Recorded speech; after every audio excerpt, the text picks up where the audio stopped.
Taste the Daily.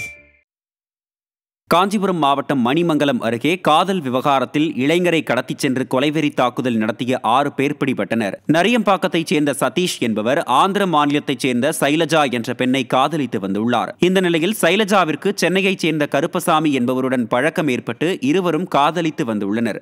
இதனை அறிந்த சதீஷ் தனது நண்பர்களுடன் சேர்ந்து கருப்பசாமியை ஆட்டோவில் கடத்திச் சென்று தனியறையில் வைத்து கொலைவெறி தாக்குதல் நடத்தியுள்ளார். இதுகுறித்து கருப்பசாமி அளித்த புகாரின் பேரில் சதீஷ் மற்றும் அவரது நண்பர்கள் 5 பேர் பிடிபட்டனர். விடியா ஸ்டாலின் மாடல் ஆட்சியில் காவல்துறை மீது பயமின்றி குற்ற செயல்கள் நடைபெற்று வருவதாக புகார் எழுந்துள்ளது.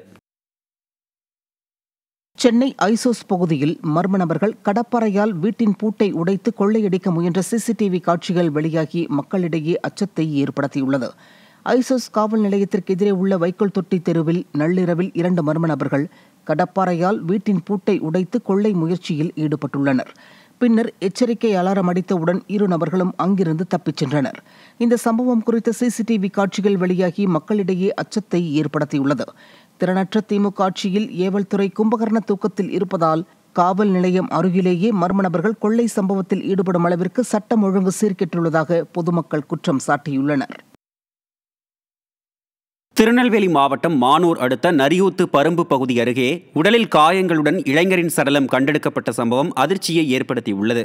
இந்நிலையில் சடலமாக கண்டெடுக்கப்பட்ட இளைஞர் நெல்லை பழையப்பேட்டை பகுதியைச் சேர்ந்த கரகாட்ட கலைஞரான வெற்றி என்பது தெரியவந்துள்ளது. ஸ்டாலின் ஆட்சியில் மர்மமான உயிரிழப்புகள் அதிகரித்துள்ளது சட்டம் ஒழுங்கின் தோல்வியை அம்பலப்படுத்தியுள்ளதாக மக்கள் விமர்சித்துள்ளனர்.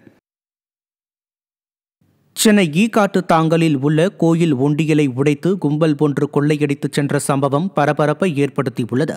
ஜோதி நகரில் உள்ள சிவசுப்பிரமணிய சுவாமி கோயில் ஒண்டியல் உடைக்கப்பட்ட பணம் கீழே சிதறி கிடந்துள்ளது. கடந்த 2023ஆம் ஆண்டு குடமுழுக்கு நடைபெற்றது முதல் ஒண்டியல் திறக்கப்படாததால் அதில் 2 லட்சம் ரூபாய் வரை இருந்திருக்கும் என கோவில் குருக்கள் தெரிவிக்கின்றனர். விடிய அரசின் காவல்துறையினர் இரவு நேரங்களில் முறையாக ரோந்து பணியில் ஈடுபடாததால் திருட்டு சம்பவங்கள் சர்வசாதாரணமாக நடப்பதாக மக்கள் குற்றம் சாட்டுகின்றனர். ஈரோடு மாவட்டம் சிவகிரி அருகே அடுத்தடுத்து 3 கடைகளில் கொள்ளையடிக்கப்பட்ட சம்பவம் பரபரப்பை ஏற்படுத்தியுள்ளது. விளக்கேத்தி பகுதியில் ஜெகதீஷ், கோகுல்ராஜ் ஆகியோருக்கு சொந்தமான உரக்கடையில் இருந்த 15,000 ரூபாயும், கிருத்திகா என்பவருக்கு சொந்தமான பூஜை பொருட்கள் கடையில் இருந்து 8,000 ரூபாயும் திருடு போனது தெரியவந்தது. சிவகிரி சுற்றுவட்டார பகுதிகளில் போலீசார் முறையாக ரோந்து பணியில் ஈடுபடாததால் கொள்ளை சம்பவங்கள் அதிகரித்து விட்டதாக மக்கள் குற்றம் சாட்டுகின்றனர்.